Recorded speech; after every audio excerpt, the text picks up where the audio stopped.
Ya, Assalamualaikum warahmatullahi wabarakatuh.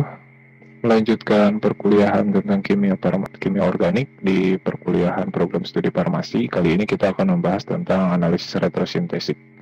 Analisis retrosintetik ini mencakup tentang reaksi diskoneksi.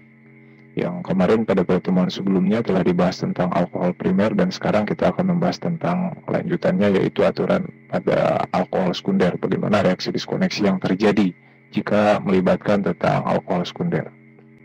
Namun mengulas saja sebagian ya, kita juga tidak akan membahas tentang analisis sekunder saja, tapi akan mengulas juga sedikit tentang apa itu alkohol, kemudian alkohol, perbedaan tentang alkohol primer, alkohol sekunder, dan juga alkohol tersier, kemudian juga macam-macam alkohol, macam-macam gugus fungsi, akan mengulas sedikit tentang itu, kemudian lebih lanjut macam-macam aturan yang ada dalam reaksi diskoneksi alkohol sekunder juga akan kita bahas lebih dalam pada pertemuan kali ini.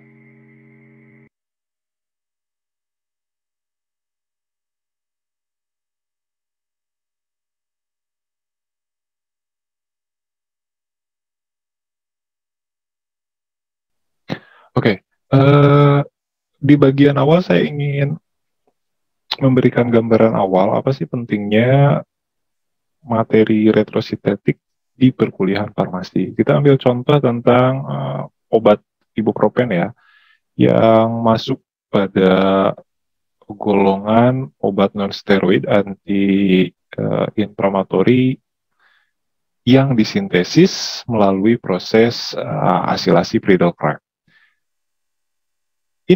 Senyawa ini dibuat dari isobutilbenzen. Bentar, aktifkan anotasinya. Nah, ini dibuat dari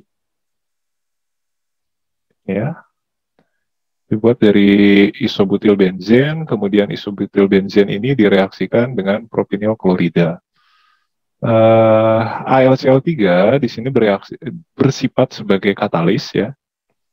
Fungsinya sebagai katalis di mana dia bertindak sebagai reaktan yang membantu supaya reaksi antara isobutilbenzen dan propinil klorida ini reaksinya cepat. Namun dia tidak masuk ke dalam produk reaksi akhir. Jadi dia hanya membantu jalannya reaksi ini supaya reaksi berjalan dengan cepat. Nah, produk yang dihasilkannya itu adalah 1,4-isobutil penilpropan 1-on dan juga asam klorida. Kita tidak akan mendeskripsikan secara lebih lanjut bagaimana mekanisme reaksinya, namun yang ingin saya garis bawahi bahwa mekanisme senyawa dengan menggunakan retrosintetik itu sangat penting dalam sintesis obat, khususnya dalam bidang farmasi.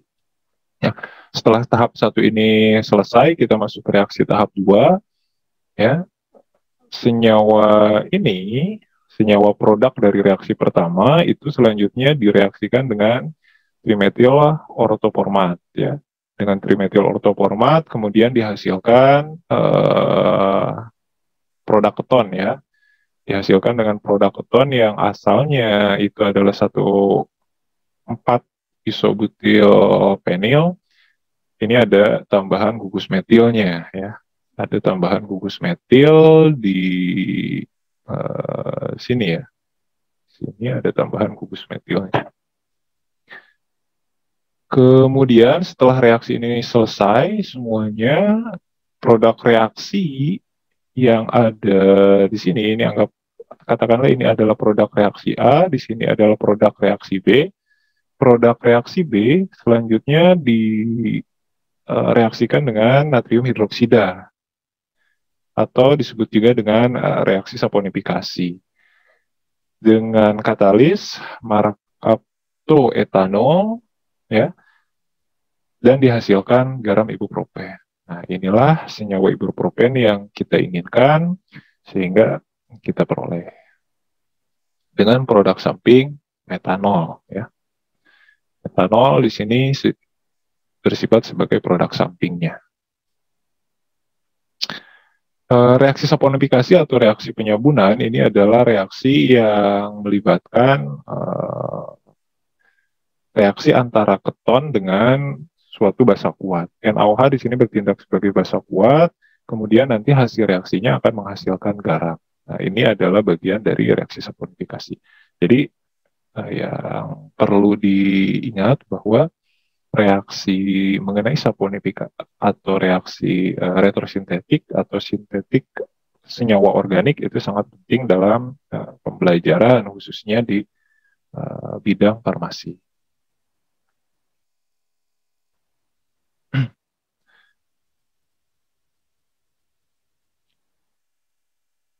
Nah, kemudian dalam sintetik organik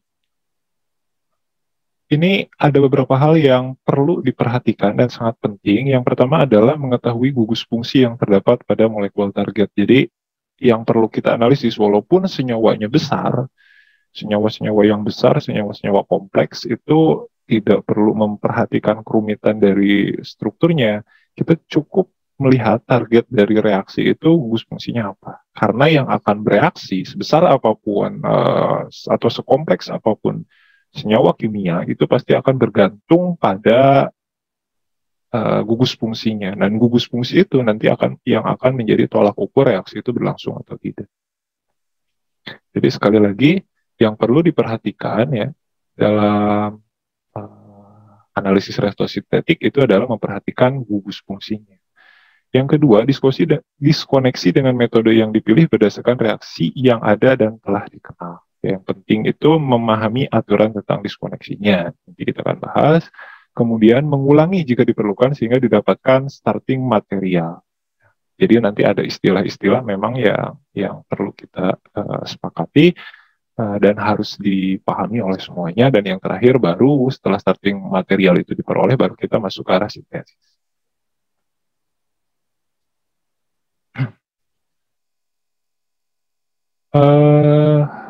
Untuk retrosintetik ini adalah bagian dari pemahaman atau pembelajaran tentang organik sintetik yang dia merupakan salah satu dari teknik sintetik senyawa organik. Itu disebut sebagai retrosintetik.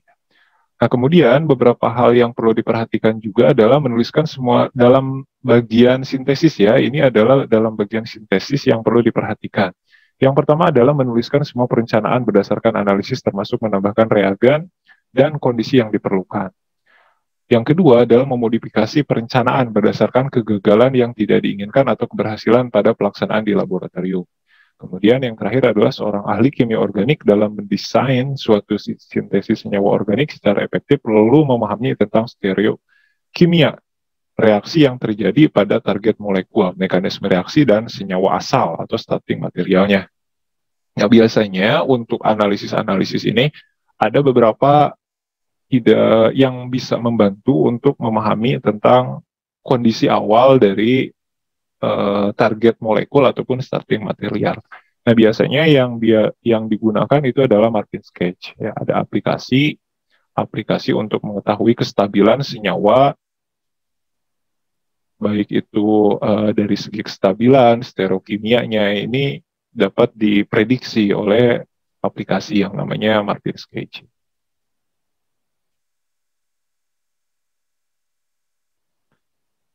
Kemudian juga bisa menggunakan CorelDRAW. ChemDraw maksudnya.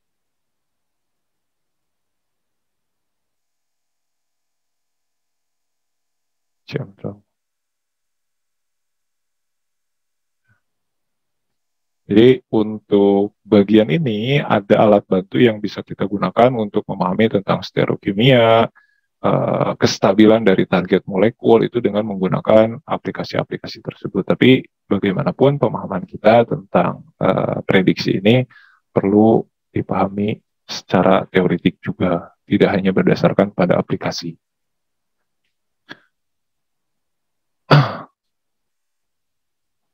Kemudian ada istilah-istilah dalam analisis retrosintetik atau pada pertemuan yang pertama. Jadi pertemuan tentang analisis alkohol atau diskoneksi alkohol ini akan berlangsung selama 3 pertemuan dengan saya. Kita akan membahas tentang analisis alkohol, runtutannya mulai dari alkohol primer, alkohol sekunder, dan juga alkohol tersier. Nah, mulai dari sana, untuk yang sekarang kita akan membahas tentang bagaimana reaksi diskoneksi antara alkohol primer. Ada istilah-istilah yang perlu dipahami dalam pembahasan alkohol primer, mulai dari MT atau molekular target.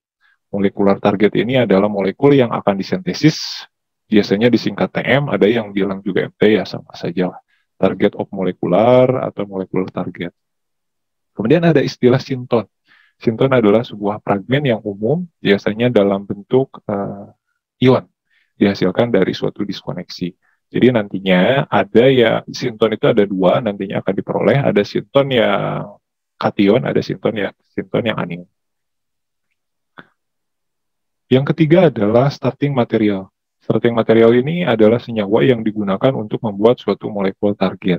Jadi ketika molekular target ini didiskoneksi, nantinya akan menghasilkan sinton. Sinton itu nanti ada yang digunakan sebagai starting material atau material awal yang akan disintesis. Kemudian ada yang namanya IGF. IGF ini disebut juga interkonversi gugus fungsi, adalah suatu cara yang menuliskan suatu gugus fungsi menjadi hal yang lain yang sehingga dapat dimungkinkan untuk terjadinya diskoneksi.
Ya, selanjutnya, secara umum reaksi dalam alkohol ini akan berlangsung dalam tiga hal. Ada beberapa reaksi, atau mungkin nanti akan lebih spesifik lagi saya jelaskan, ada beberapa reaksi yang mungkin dari suatu alkohol. Yang pertama, dia akan mengalami reduksi, kemudian juga alkohol mampu mengalami namanya dehidrasi. Yang terakhir adalah substitusi. Reduksi adalah pengurangan dari rumus senyawa menjadi sesuatu yang lebih sederhana. Di sini pengurangan gugus hidrogen ya, hidrogen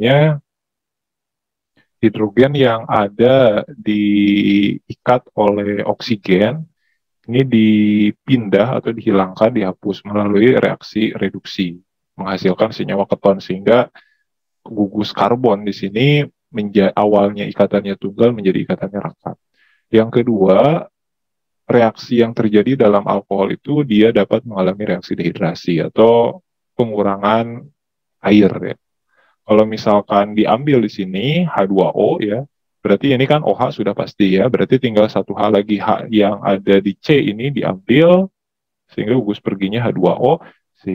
Oleh karena itu, ikatan yang terjadi antara C1 dan C2 ini menjadi ikatan rangkap. Dan yang terakhir adalah reaksi substitusi. Jadi alkohol juga selain mengalami reduksi dan dehidrasi, bisa mengalami reaksi substitusi. Reaksi substitusi dalam alkohol ini terjadi manakala gugus alkohol ini bereaksi dengan gugus halogen misalnya. Di sini dicontohkan gugus brom.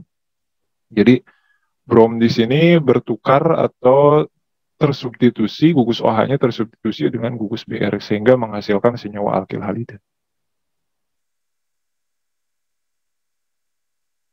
Nah, mengingatkan kembali bahwa dalam senyawa kimia tadi saya di bagian awal saya sempat bilang bahwa seberapa besar pun atau seberapa kompleks pun senyawa kimia itu akan bergantung pada gugus fungsinya. Nah, di sini saya memperkenalkan atau menampilkan kembali tentang beberapa gugus fungsi yang memang akan kita kenal dalam atau kita sering temui dalam reaksi organik untuk kimia organik ya. Yang pertama adalah ikatan antara CC, itu adalah jika tunggal itu kita sebut alkana, jika rangkap dua itu alkena, dan rangkap tiga itu alkuna. Kemudian jika karbonnya itu berikatan dengan X, maka atau halogen kita sebut itu sebagai haloalkana atau halogen alkana. Nah, penamaannya juga beda. Nanti untuk yang rangkap satu itu alkana, rangkap dua itu alkena, dan rangkap tiga itu alkuna. Ini mungkin sudah dibahas di kimia organik satu biasanya. Kemudian untuk yang ikatan COH itu adalah disebut sebagai gugus alkohol. Nama umumnya biasanya adalah alkanol. Jadi kalau misalkan ada C-nya ada satu, maka kita sebut sebagai metanol. Jika C-nya ada dua, maka kita sebut sebagai etanol. Kemudian propanol dan seterusnya. Kita ubah akhirannya. Yang selanjutnya adalah gugus eter. Ini terjadi antara ikatan CO dan C atau ROR atau alkoksi alkana. Nah, kemudian ada gugus aldehid, ada gugus keton, ada gugus asam karboksilat, ada gugus ester, ada gugus amina, ada gugus amida, dan nitril. Ya. Ini gugus-gugus fungsi yang penting ya, karena akan kita temui dalam beberapa pembahasan ke depan. Nah, selanjutnya tentang alkohol. Saya baru masuk ke alkoholnya. Jadi alkohol kita tahu ya, alkohol itu identik dengan minuman. Padahal beberapa senyawa alkohol juga selain sebagai minuman, juga alkohol juga bisa digunakan sebagai pelarut dalam senyawa organik. Secara umum, rumus alkohol itu adalah CnH2n plus 1 OH akhirannya atau disebut juga dengan ROH. Nah, ini jika alkohol mengalami ikatannya tunggal, maka kita sebut ini adalah alkohol yang C-nya itu mengalami ikatan tunggal.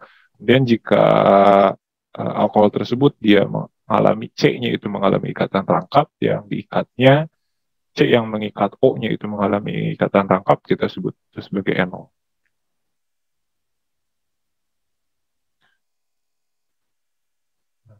Ciri senyawa golongan alkohol itu adalah dia yang memiliki gugus fungsi OH atau gugus fungsi hidroksil dengan struktur ROH. R-nya itu disebut adalah alkil ataupun aryl. Nah, ini sekilas saja mengulas dulu tentang senyawa-senyawa alkohol sebelum kita masuk ke reaksi diskoneksinya. Ini adalah senyawa-senyawa alkohol yang paling umum atau paling sering ditemukan, itu adalah metanol, kita tahu, atau senyawa yang ada di dalam gas LPG ya, digunakan. Metana ya, metanol sering digunakan sebagai pelarut, kemudian etanol juga, kemudian ada glukosa. Jadi glukosa juga dia mengandung gugus OH, banyak mengandung gugus OH. Kemudian juga ada etilen glikol, ada mentol, ada kolesterol. Ya, kita lihat karakteristiknya bahwa alkohol di sini adalah senyawa-senyawa yang memiliki gugus OH. Nah, ini OH, ini OH, ini OH, ya banyak ya yang ada di karbohidrat gugus OH-nya. Kemudian ini juga ada gugus OH-nya, ada gugus OH. Ini adalah gugus.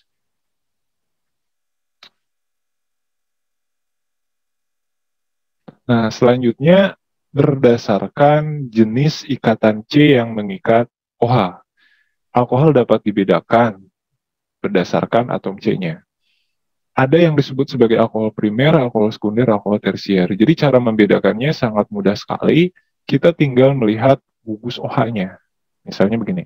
Untuk alkohol primer, kita lihat gugus OH-nya, kemudian kita lihat OH yang mengikat C. Berarti kan C-nya yang ini. C-nya itu mengikat berapa C? Nah, satu kan? Kalau satu berarti kita sebut sebagai alkohol primer.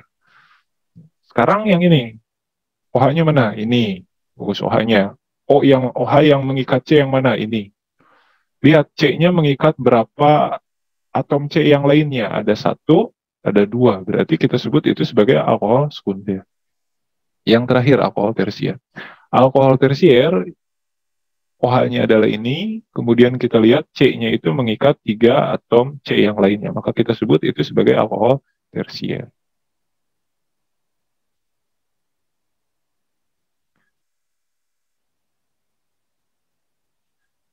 Nah, kemudian berdasarkan banyaknya ikatan OH, alkohol juga dapat dibedakan menjadi alkohol monopalen, alkohol bipalen, dan alkohol polipalen. Alkohol monopalen itu jika kita eh, tinggal dilihat dari jumlah OH-nya. OH-nya itu ada satu dalam satu senyawa itu, berarti kita sebut itu sebagai alkohol monopalen. Jika OH-nya ada dua, maka kita sebut sebagai alkohol bipalen. Jika OH-nya lebih dari 2, 3, 4, 5, dan seterusnya kita sebut sebagai alkohol polipalen. Uh, ini kita lewat dulu saja, kita fokus ke reaksi Gignat-nya. Nah ini,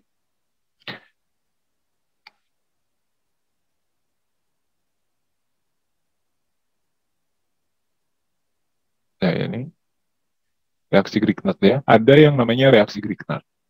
Untuk ke diskoneksi alkohol, kita harus memahami tentang reaksi diskoneksi. Ada yang namanya reaksi Grignard. Reaksi Grignard itu adalah reaksi yang terdiri dari ini: alkil, magnesium, dan halogen. Ada 3, alkil, magnesium, dan halogen. Itu disebut sebagai reagen Grignard. Untuk membentuk alkohol, ini dapat mereaksikan senyawa aldehid atau keton dengan reaksi Grignard.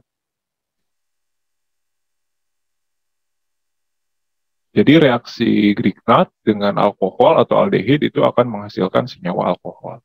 Nah, contohnya di sini, ini adalah reagen Grignard, reaktan Grignard ya. Reaktan Grignard ini direaksikan dengan formaldehid, nah, sehingga menghasilkan siklopentiometanol. OH-nya ini adalah OH primer. Jadi yang perlu diingat di sini, yang harus digarisbawahi adalah reagen Grignard. Reagen Grignard itu terdiri dari RMGX. R-nya kalau di sini itu adalah gugus ini, ya, siklopentana, dan juga X-nya itu adalah BR.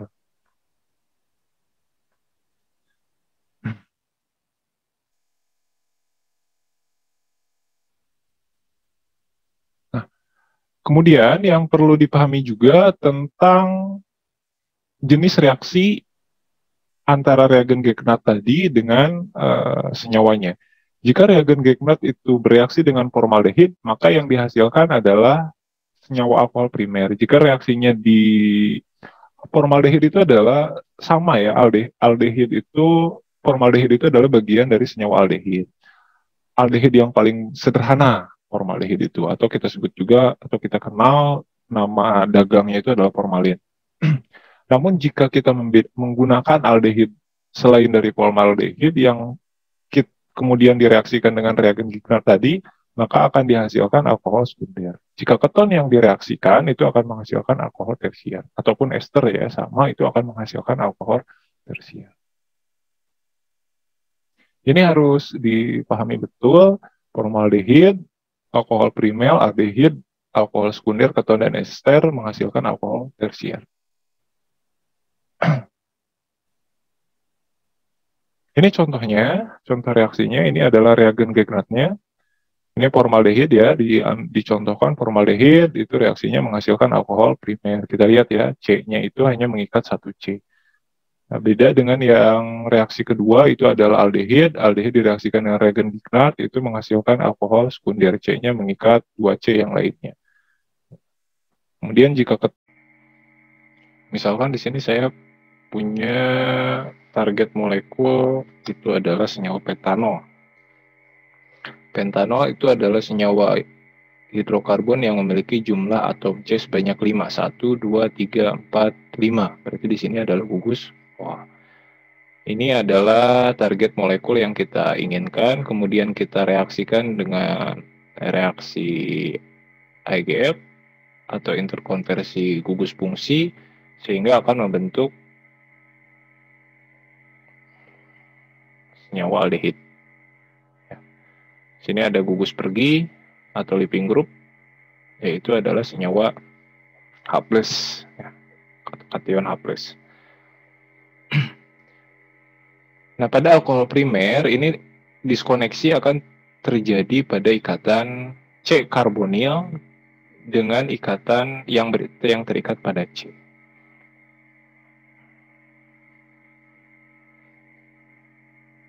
Untuk sehingga kalau misalkan ini ada diskoneksi akan membentuk ion. Akan membentuk ion, yaitu adalah, sini saya tambahkan C ya biar memudahkan penulisannya. Sini CH2 berarti ya, karena dia ikatannya karbonnya itu di sini 2, di sini 1, harusnya ada 4, maka dia akan membentuk ion. Begitupun dengan senyawa yang kedua, yaitu di sini adalah senyawa ini ya. Sini juga akan membentuk ion. Nah, ionnya apa? Kalau misalkan di sini kita kan akan mereaksikan ini dengan senyawa MgBr ya. Dengan senyawa MgBr atau reaksi Grignard. Ingat, ini tentang aturan 1 atau alkohol primer.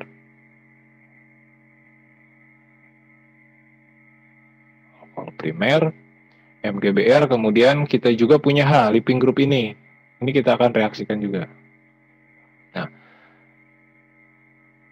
cara menentukannya, H itu pasti akan masuk ke gugus karbonil yang ada di sini. Sehingga ini kita beri muatan karboanion karena ini untuk pintu masuk H ke sini. Kemudian yang di sini itu akan membentuk karbokation. Sehingga arahnya nanti H akan menyerang pada karboanion ini, sedangkan MgBr itu akan menyerang pada karbokation yang ada di sini. Nah, senyawa ini, dua ini ya, ini senyawa 1, ini senyawa 2, ini kita sebut sebagai sinton. Sinton. Saja.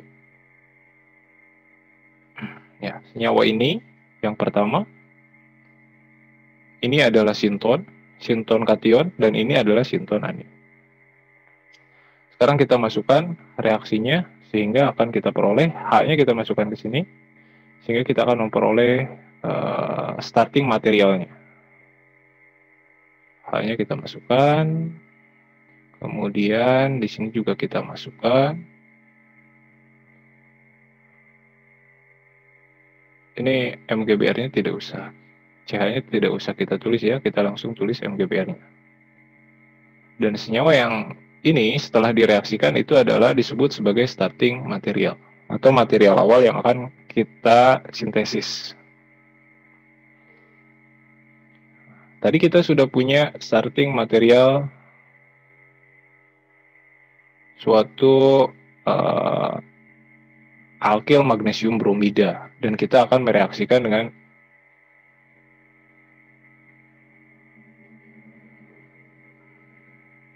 senyawa ini ya, sehingga ini adalah reaksi ini adalah reaksi Grignard,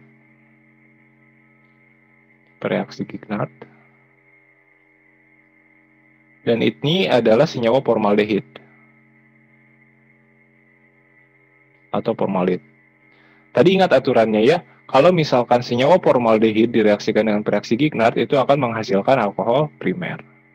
Nah, bagaimana jalan reaksinya? Pertama, ini akan memberikan elektronnya ke sini, sehingga ini akan membentuk anion. Ini akan membentuk muatan negatif. Nah, muatan negatif ini akan memutuskan ikatan antara magnesium dengan karbon yang ada di sini, sehingga magnesium akan masuk. Sehingga akan diperoleh suatu senyawa baru. Ya, karena ini putus kan, diganti oleh C yang ada di sini. Ini C yang ada di sini, ini yang ada di sini itu adalah ini. Ya, yang saya agak kasih bulat hitam. Ini C yang asalnya gugus karbonil, yang ikatannya sekarang rangkap karena ikatannya diberikan kepada elektronnya ditarik oleh oksigen. Nah, dan oksigen ini mengikat MgBr yang diputuskan dari gugus alkil sebelumnya. Nah, selanjutnya kita reaksikan dengan hidrogen, ya. Kita hidrolisis, kemudian kita akan memperoleh reaksi hidrolisis akan menyebabkan magnesium itu putus ikatannya dengan oksigen sehingga akan membentuk hidrogen. Dan di sini membentuk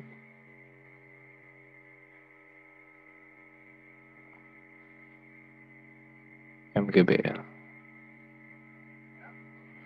Ini adalah membentuk MgBr. Ini starting material ya. Alkil magnesium bromida ini bereaksi Gignard dan formaldehyde ada starting material, dan ini adalah target molekul yang kita harapkan peroleh.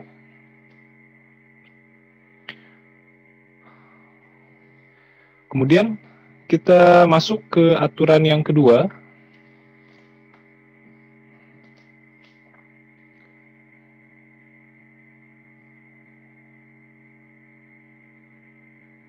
Ya. Misalkan di sini saya punya yang apa ya?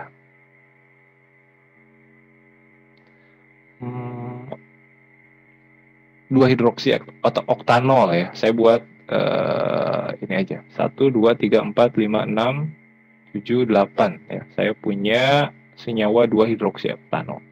Ini adalah alkohol sekunder. Jadi aturan 2A ya. Ini kita gunakan sebagai untuk berlaku untuk alkohol sekunder. Seperti biasa, tahapannya sama dengan alkohol primer, kita reaksikan dengan IgF. Setelah kita reaksikan dengan IgF, ini akan putus, H-nya akan putus dan akan terbentuk ikatan rangkap. Jadi akan terbentuk aldehid.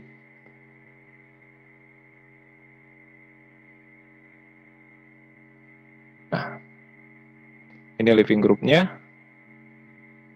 Aturannya sama dengan tadi. Kita reaksikan dengan MgBr, maka reaksi diskoneksi akan terjadi. Misalkan, kenapa ada aturan 2A? Berarti ada aturan 2B. Nah, kalau misalkan alkohol primer, alkohol sekunder kita diskoneksi, kita reaksikan dengan IgF, itu akan ada kemungkinan. Jadi, diskoneksi akan terjadi di sini, atau ini aturan 2A. Kalau misalkan aturan 2B berarti reaksi di sini, pemutusan ikatannya. Ya. Di arah 1 sini atau di arah 2 ini, pemutusan ikatan. Nah, kita bahas yang 1 dulu. Misalkan di sana, kemudian kita reaksikan dengan MgBr. Kita masukkan ya. Seperti tadi, kalau putus berarti MgBr itu akan langsung terikat di sini. Sehingga akan membentuk ini MgBr. Ya.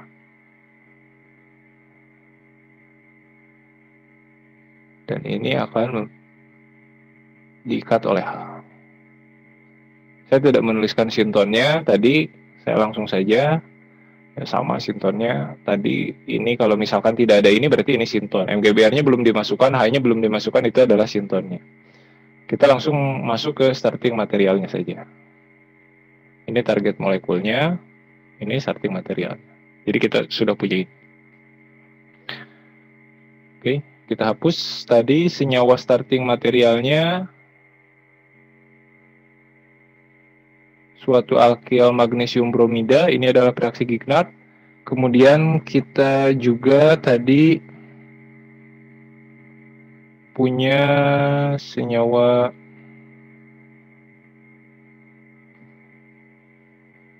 sorry.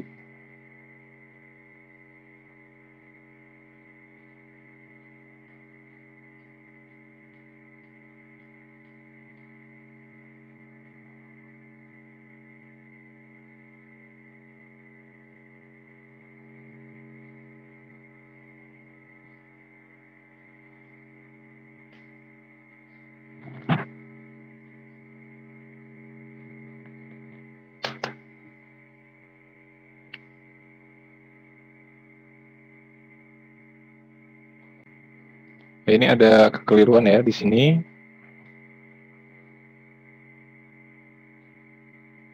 Lihat di sini bahwa gugus C di sini, gugus karbonil ini harusnya bukan H, tapi gugus CH3. Kenapa? Karena ini bukan H. Beda dengan yang tadi kita tulis itu dia gugus karbonil kan terakhir, dia tidak punya C lagi. Ini masih ada C. Berarti di bagian akhir kita harus menuliskan C di sini tuh. Jadi reaksinya bukan formaldehid lagi. Oke, kita hapus ya. Kita ganti ini dengan CH3. Nah, kita langsung masuk ke starting materialnya saja.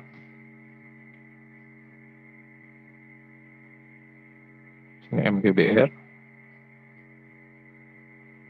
Dan di sini O,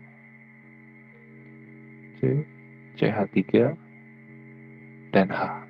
Jadi reaksinya, kalau misalkan tadi formaldehid direaksikan dengan reaksi Gignard, itu akan menghasilkan senyawa alkohol primer. Sedangkan aldehid yang lain, tadi aturannya jika direaksikan dengan reaksi Gignard, itu akan menghasilkan alkohol sekunder. Kita reaksikan sama, ini akan memberikan elektron ke sini, MgBr-nya akan ditarik oleh O, sehingga C akan berikatan ke sini.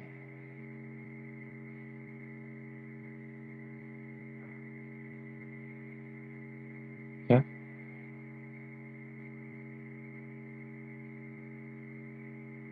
Ini akan mengikat O, MgBr.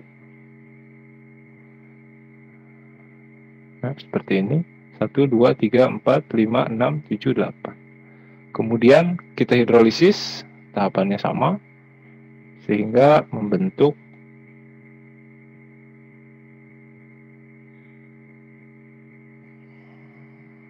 alkohol sekunder. Ini adalah target molekul yang kita harapkan. Ini di starting material. Itu yang aturan 2. Sekarang kita masuk ke aturan 3. Kita hapus dulu. Saya rasa kalau misalkan sudah tahu prinsipnya, ini kedepannya akan lebih mudah. Mau apapun senyawanya, yang penting kita lihat gugus fungsinya. Sorry, aturan 2B.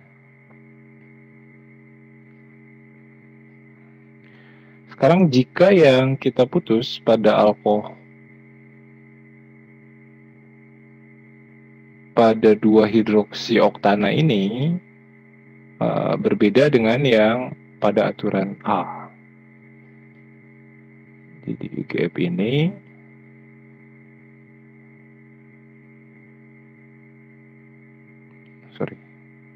ini harusnya belum masuk ke sini. Ini masih gugus hidroksil. Ini adalah alkohol sekunder. Alkohol sekunder direaksikan dengan IGF, itu akan membentuk senyawa aldehid. Aturannya sama. Gugus perginya itu adalah gugus H+. Kemudian kalau tadi di aturan 2A yang putusnya di sini ya, di titik sini, sekarang yang kita putuskan di titik sini. Kalau misalkan putus, kita reaksikan dengan MgBr. Ya. MgBr itu dia akan mengikat ke arah yang sama ya. Tadi H itu pasti kita akan tempelkan dengan senyawa gugus karbonil. Pokoknya ketika kita ada H gugus karbonil yang lepas, itu H-nya itu ditempelkan dengan gugus karbonil. Jadi kalau misalkan tadi, pokoknya MgBr itu jangan ditempelkan ke senyawa yang ada gugus karbonilnya. Mudahnya seperti itu.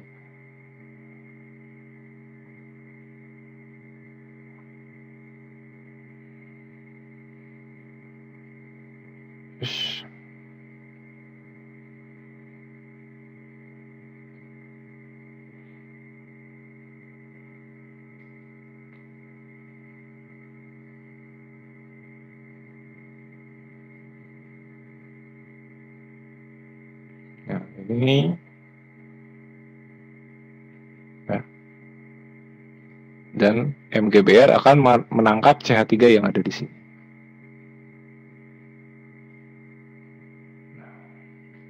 Ini adalah CH3 ya, kalau misalkan tidak ditulis. Ini adalah gugus CH3-nya. Nah, ini jadi target material atau molekular target. Ini adalah starting materialnya. Sintonnya tidak saya tulis ya, sama dengan yang sebelumnya.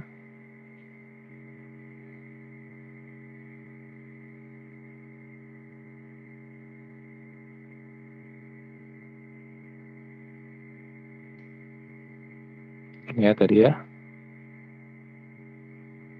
Ini H untuk memperjelas saja. Direaksikan dengan MgBr.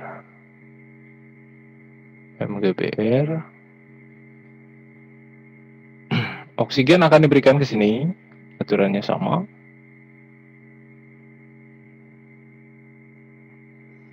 Sehingga akan terbentuk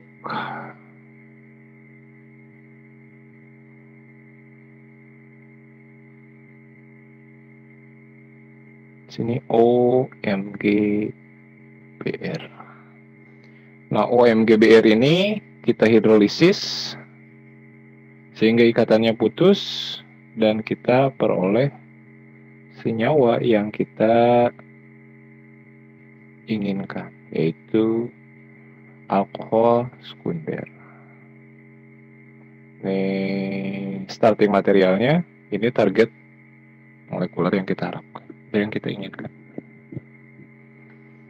Oke, seperti itu saja. Mungkin untuk pembahasan kali ini kita akan bahas diskusi lebih lanjut di pembahasan tentang analisis sekunder yang ada di e-learning. Oke, terima kasih atas perhatiannya. Saya tutup. Wabillahi taufiq wal hidayah. Assalamualaikum warahmatullahi wabarakatuh.